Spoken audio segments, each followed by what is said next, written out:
Railway station पर 5 गरीब बहू। चलो चलो जल्दी चलो, हमें बहुत देर हो गई है। हाँ हाँ तुमने सही कहा, सामान उठाओ और चलो, रेलवे स्टेशन पहुँचने में भी हमें समय लग जाएगा। अच्छा मैंने सारा सामान ले लिया है, अब हम लोग निकलते हैं। माँ जी और बाबूजी ने अभी तक खाना भी नहीं खाया। आप तीनों चलो, पूजा माँ जी और बाबूजी को खाना दे देगी और मैं उन्हें दवाई देकर आती हूँ। नंदिनी के कहने पर शीतल, राधा और आरती तीनों रेलवे स्टेशन के लिए निकल जाते हैं, जिसके बाद पूजा अपने सास ससुर को खाना परोस देती है और नंदिनी अपने पति को दवाई खिला देती है। जिसके बाद दोनों रेलवे स्टेशन के लिए निकल पड़ते हैं। रेलवे स्टेशन पर पहुंचने के बाद वह 5 बहू हर एक प्लेटफॉर्म पर जाकर खड़ी हो जाती हैं और सबको सामान बेचने लगती हैं। पान ले लो, पान, ताजा ताजा पान, पान ले लो पान।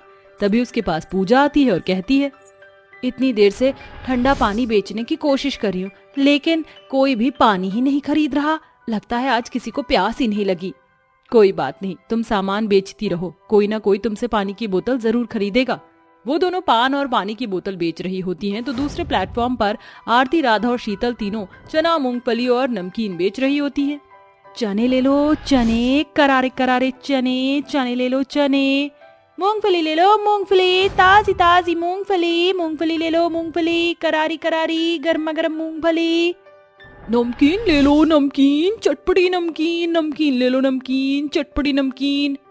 तीनों की तीनों लोगों को सामान बेचने में लगी रहती हैं। दिन भर की मेहनत के बाद खर्चा चलाने लायक वह 5 बहू मिलकर पैसा कमा लेती हैं और पैसा कमाने के बाद जब शाम ढल जाती है तो वो 5 वापस अपने घर लौट आती हैं। बहुत दिन हो गए मैंने कटहल नहीं खाई है, आज तो खाने में कटहल ही बनाऊंगी। शीतल और पूजा दोनों खाना बनाने के लिए चली जाती हैं। तभी आरती नंदिनी से कहती है, चलो नंदिनी, हम दोनों चलकर हमारे पतियों को दवाई लेकर आते हैं। आरती और नंदिनी दोनों दवाई लेने चली जाती हैं, जिसके बाद राधा घर की साफ सफाई करती है और शाम के वक्त वह दिन भर के गंदे कपड़े लेकर बैठ जाती है और उन्हें धोने लगती है। इस प्रकार वह 5 मिल बांट के घर के सारे काम करती हैं। ये सब देखकर पार्वती अपने पति देवेंद्र से कहती है, हमारे तो भाग्य खुल गए जो हमें ये 5 मिली।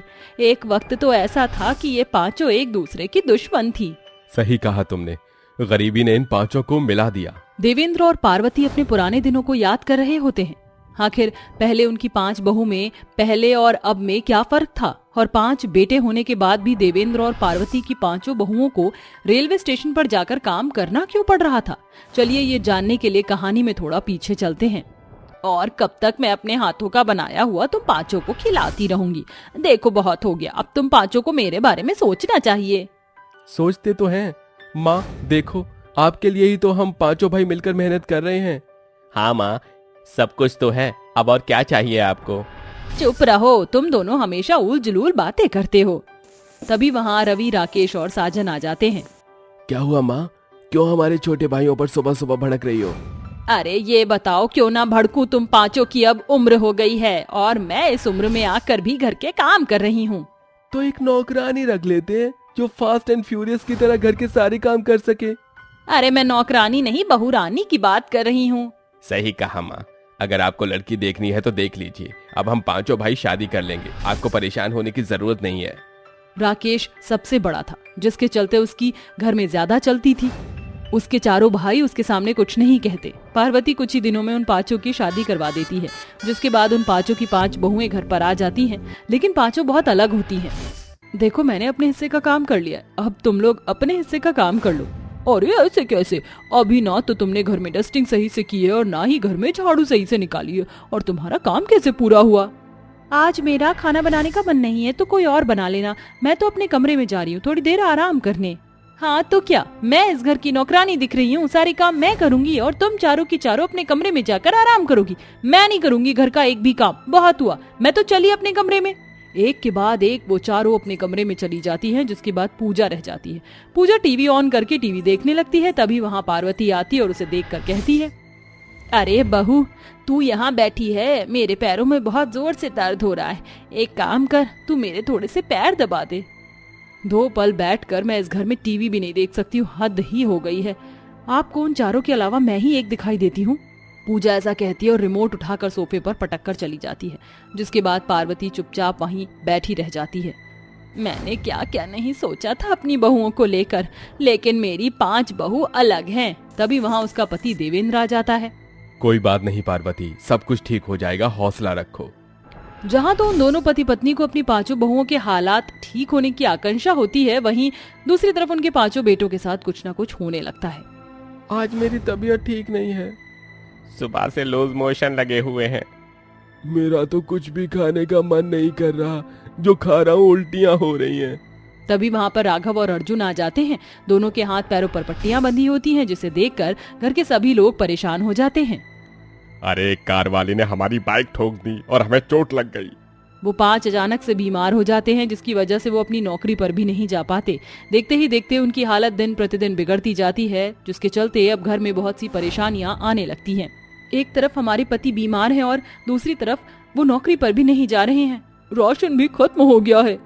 जहाँ तो 5 बहू एक दूसरे से लड़ाई के बिना रह नहीं पाती थी, वहीं अब वो 5 एक दूसरे से मिलजुल कर रहने लगती हैं। यहाँ तक कि वो 5 अपने घर की समस्याओं को सुलझाने के लिए बाहर काम भी ढूंढने चली जाती हैं। कई जगह धक्के खाने के बाद भी उन्हें कोई नौकरी नहीं मिलती, जिसके बाद वो 5 अपने गाँव के रेलवे स्टेशन पर सामान बेचने का काम शुरू कर देती है। जब हमारी 5 बहू को अकल आई तो घर की परेशानियां बहुत ज्यादा बढ़ गईं। अब राघव और अर्जुन दोनों नौकरी तो करते हैं, लेकिन उनकी तनख्वाह में घर चलाना बहुत मुश्किल है। लेकिन देखो, इस गरीबी में भी हमारी 5 बहू कितनी खुश हैं और इस परिवार को किस तरह समझ रही हैं। सही कहा है किसी ने, वक्त रहते हर इंसान को अकल आ जाती है। पार्वती और देवेंद्र दोनों बहुत खुश होते हैं। रात में सभी खाना खाकर सो जाते हैं। अगले दिन वो 5 फिर से रेलवे स्टेशन पर सामान बेचने चली जाती हैं, जहाँ पर उन्हें अपने गाँव की कुछ औरतें मिल जाती हैं, जो कि उन्हें उल्टा सीधा सुनाने लगती हैं। देखो देखो, अर्श से फर्श पर आ गई ये 5। पहले तो बड़ा झगड़ा करती थी, लेकिन अब देखो गरीबी के मारने ने सुधार दिया। पहले सुधर जाती तो ज्यादा अच्छा होता।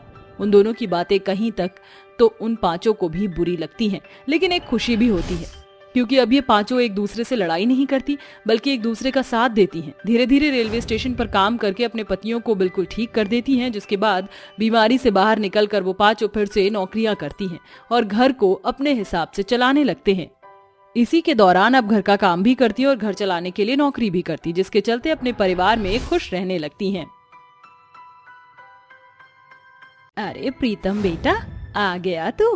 हाँ माँ, कविता जरा एक गिलास पानी तो ले आना। लो आ गया बुलावा। इस घर के लोग एक गिलास पानी भी खुद से नहीं पी सकते, खून पी रखा है। कविता गुस्से में बड़बड़ाती हुई पानी लाकर प्रीतम को देती है। लो, जी भरकर पी लो पानी, और इसी से पेट भी भर लेना। अरे कविता बहू, एक तो बेचारा मेरा बेटा दिन भर धूप में थक कर घर आता है। माँ जी, मैं भी घर में बैठकर मक्खियाँ नहीं मारती। सुबह सुबह उठकर घर आंगन की लीपा पोती में लग जाती हूँ और फिर चिलचिलाती गर्मी में चूल्हा फूंक कर खाना बनाती हूँ। इस घर की बहू बनकर मैं कोई धन्ना सेठ की जिंदगी नहीं जी रही हूँ। हाँ, दिन भर इस घर का काम करती हूँ, तब जाकर बदले में 2 वक्त का खाना मिलता है। अरे भाग्यवान, भगवान हमें 2 वक्त की रोटी दे रहा है, वो भी बहुत है। कम से कम हम भूखे तो नहीं रह रहे हैं। जो है जितना है उसी में खुश रहना सीखो। अजी तुम तो रहने ही दो, मेरे सामने ये जुमले मत गाओ। जिंदगी भर तुम कौड़ियों के भाव कढ़ाई पिज्जा ही बेचते रहना। ये कहानी है कविता की। कविता बहुत ही आलसी थी। वह कामों से भागती फिरती थी और हमेशा यही ख्वाब देखा करती थी कि एक दिन उसे कोई खजाना हाथ लग जाएगा और वो ठाट बाट की जिंदगी जी पाएगी। प्रीतम रोज सुबह कड़ी धूप में ठेले पर कढ़ाई पिज्जा लगाकर बेचा करता था। अरे प्रीतम, जरा एक कढ़ाई पिज्जा तो दे देना। हाँ ये लो भैया। प्रीतम के हाथों में पिज्जा बनाने का गजब का स्वाद भरा हुआ था, इसीलिए ग्राहक उसके कढ़ाई पिज्जा को खूब पसंद किया करते थे और उसके ठेले पर सारा दिन भीड़ जमा रहता था, जिसे देखकर प्रीतम एक दिन घर आकर कहता है, अरे कविता, मेरा कढ़ाई पिज्जा व्यापार अच्छा खासा चल रहा है। अब वो मुझसे अकेले नहीं संभालता। मैं चाहता हूँ कि तुम भी मेरा हाथ बटाओ। अजी ये मेरे बस की बात नहीं। मुझसे ये चुपती जलती गर्मी बिल्कुल भी बर्दाश्त नहीं होती। कामचोर कविता प्रीतम की मदद के लिए मना कर देती है। अब प्रीतम अकेले ही कड़ी धूप में कढ़ाई पिज्जा बनाकर बेचा करता, जिस कारण वो बहुत बीमार हो जाता है और उसका कढ़ाई पिज्जा व्यापार बंद पड़ जाता है, जिस कारण घर के हालात भी बिगड़ने लगते हैं। बहू खाना ले आ। ये लीजिए माँ जी खाना। आज फिर से तूने चावल की बलि चढ़ाई है। अरे क्या तुझसे 2 रोटी भी नहीं बनती? माँ जी आटा खत्म हो गया है तो मैं क्या करूँ? अब इतनी गर्मी में कौन चिलचिलाती गर्मी में बैठकर गेहूं पीसे और पसीना बहाकर रोटियां पकाए। तभी ललिता के घर उसकी पड़ोसन पद्मा आती है। अरे ललिता क्या बात है, बड़ी परेशान दिख रही है। अरे पद्मा मत पूछ, मेरी इस बहू की कामचोरी के किस्से ही खत्म नहीं होते। अच्छा सुन, गांव में एक बहुत पहुंचे हुए पंडित आए हुए, तू एक बार जाकर उनसे मिल। कविता कान गड़ाए हुए पद्मा की ये बात सुनकर उस पंडित के पास आती है, जहाँ पंडित लोगों के हाथों की रेखाएं देख रहे होते हैं। कहो बेटी, मैं तुम्हारी कैसे मदद कर सकता हूँ? बाबा आप बस मेरे हाथ लंबे कर दीजिए ताकि मुझे बार बार उठने की जरूरत ना पड़े और मैं अपने पति का कढ़ाई पिज्जा व्यापार चला सकूं। ठीक है बेटी, ये लो, इस पुड़िया के भभूत को पी लेना। कल तक तुम्हारे हाथ बहुत ही लंबे हो जाएंगे, मगर एक वक्त ऐसा भी आएगा जब तुम अपनी खुद की इच्छा से अपने ये लंबे हाथ किसी और को दे दोगी। कविता उस पुड़िया को लेकर घर आते हुए खुद में कहती है, अरे मुझे क्या किसी कुत्ते ने काटा है जो मैं अपने लंबे हाथ किसी और को दे दूंगी। हाँ। कविता बाबा के दिए पुड़िया को पी कर सो जाती है। अगली सुबह जब वो उठती है तो उसके हाथ बहुत ही लंबे हो जाते हैं। हाय मेरे हाथ कितने लंबे हो गए, अब मैं आज से अपना कढ़ाई पिज्जा का व्यापार घर में ही शुरू करूंगी और खूब पैसे कमाऊंगी। इसके बाद कविता बड़े आराम से कुर्सी पर बैठकर अपने लंबे लंबे हाथों से मैदा गूंथती है। अरे वाह, कितने मजे से मैं अपने लंबे लंबे हाथों से आराम से मैदा मल रही हूँ। कविता के हाथ बड़ी ही फुर्ती से कुछ ही देर में ढेर सारा कढ़ाई पिज्जा बनाकर तैयार कर देते हैं, जिसके बाद कुछ ग्राहक उसका कढ़ाई पिज्जा खाने वहाँ आते हैं। अरे बहन जी, जरा जल्दी से कढ़ाई पिज्जा खिला दो। बस अभी लाई, चल मेरे लंबे लंबे हाथ, दे मेरा साथ, जल्दी से ये कढ़ाई पिज्जा फास्ट फॉरवर्ड में ग्राहक तक पहुँचा करा। कविता जल्दी से घर के अंदर से अपने लंबे हाथ लफा कर ग्राहक को कढ़ाई पिज्जा देती है। अरे बाप रे, ये क्या लफड़ाबाजी है, इतने लंबे हाथ, फैंटास्टिक। इसके बाद बहू बिना अपनी जगह से उठे अपने लंबे हाथों से सभी ग्राहकों को पिज्जा परोसती। देखते ही देखते लोगों में गरीब लंबे हाथों वाली बहू की कढ़ाई पिज्जा की चर्चा हर गली गली और गांव-गांव में छा जाती है। धीरे धीरे उस गरीब बहू को कढ़ाई पिज्जा बेचकर अच्छी खासी कमाई भी होने लगती है। अरे वाह मेरी कविता बहू, तेरे लंबे हाथों ने तो कमाल ही कर दिया। माँ जी, ये मेरे लंबे हाथ मेरे लिए बहुत ही लक्ष्मण है, इसी के कारण तो मेरा कढ़ाई पिज्जा व्यापार खूब नाम कमा रहा है। कविता ऐसा कही रही होती है, तभी घर के बाहर कढ़ाई पिज्जा खाने वाले ग्राहकों की भीड़ लग जाती है। अरे बहन जी, जरा जल्दी से एक कढ़ाई पिज्जा लाओ। कौन सा कढ़ाई पिज्जा खाना पसंद करेंगे आप, बटर कढ़ाई, पनीर कढ़ाई पिज्जा या फिर चिकन कढ़ाई पिज्जा? कोई सा भी एक कढ़ाई पिज्जा ले आओ, मेरे मुंह में तो पानी आ रहा है। चल मेरे लंबे हाथ दे दे मेरा साथ। फिर कविता के लंबे हाथ फटाफट से ग्राहकों के कहे अनुसार झटपट से स्वादिष्ट कढ़ाई पिज्जा बनाकर उनके पास ले जाते हैं। अरे वाह, क्या स्वादिष्ट और करारे कढ़ाई पिज्जा बनाया है, खाकर तो मजा ही आ गया। 2 कढ़ाई पिज्जा पैक भी कर देना।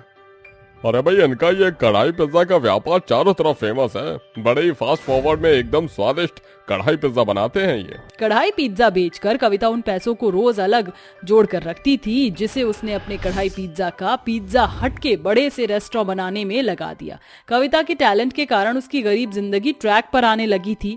तभी एक दिन एक गरीब भूखी भिखारन, जिसके दोनों हाथ कटे हुए थे, कविता के कढ़ाई पिज्जा रेस्टोरेंट में आती है। उसकी पीठ पर उसका बच्चा बंधा हुआ था, जो गर्मी में बिलख बिलख कर रो रहा था।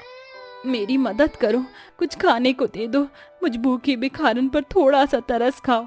उस भिखारन की बिगड़ी हालत को देखकर कविता का दिल पसीज पड़ता है और वो उसे पिज्जा खाने को देती है। ये लो बहन, यहाँ बैठकर खा लो। मेरी एक मदद और कर दो, मेरे पीठ पर मेरा बच्चा बंधा हुआ है, उसे मेरी गोद में दे दो। कविता जैसे उसके बच्चे को भिखारन की गोद में देती है तो हाथ न होने के कारण भिखारन का बच्चा जमीन पर गिर जाता है, जिस पर उस भिखारन की आंखों में आंसू भर आते हैं और वो फूट फूट कर कहती है, बहन तुम बड़ी किस्मत वाली हो जो तुम्हारे पास इतने लंबे हाथ हैं और मेरे पास तो हाथ ही नहीं है। मेरे मन में अपने कलेजे के टुकड़े को सीने से लगाने की बहुत लालसा है, मगर बिना हाथों के मैं इसे सीने से भी नहीं लगा पाती और हाथ न होने के कारण कभी सड़कों पर भीख मांग कर खाती हूँ। अगर हाथ होते तो मैं मेहनत करके खा पाती। ये सुनकर कविता का कलेजा कचोट पड़ता है और वो मन ही मन कहती है, काश कि मैं अपने लंबे हाथ इस भिखारन को दे पाती, क्योंकि भगवान ने मुझे तो 2 हाथ दिए हैं। कविता के दिल से ऐसा कहते ही उसके लंबे हाथ उस भिखारन के हो जाते हैं और कविता के हाथ पहले की तरह साधारण हो जाते हैं। मेरे हाथ इतने लंबे हो गए। तुमने अपने हाथ मुझे क्यों दे दिए? क्योंकि इसकी मुझसे ज्यादा तुमको जरूरत है। जाओ, तुम्हें अपना और अपने बच्चे का पेट भीख मांगकर नहीं भरना पड़ेगा। भिखारन कविता और उसके कढ़ाई पिज्जा रेस्टोरेंट की तरफ अपने लंबे हाथ बढ़ाकर उसे दिल से दुआएं देकर वहां से चली जाती है और गरीब बहू कविता कड़ी मेहनत झोंक कर अपनी कढ़ाई पिज्जा व्यापार को आगे बढ़ाती है। मगर आज भी उस गरीब बहू के हाथों से कढ़ाई पिज्जा का स्वाद छिना नहीं, बल्कि उतनी ही भरपूरी से भरा हुआ है जो शायद उसकी इंसानियत का सिला था या फिर भिखारन की दी गई दुआओं का फल है।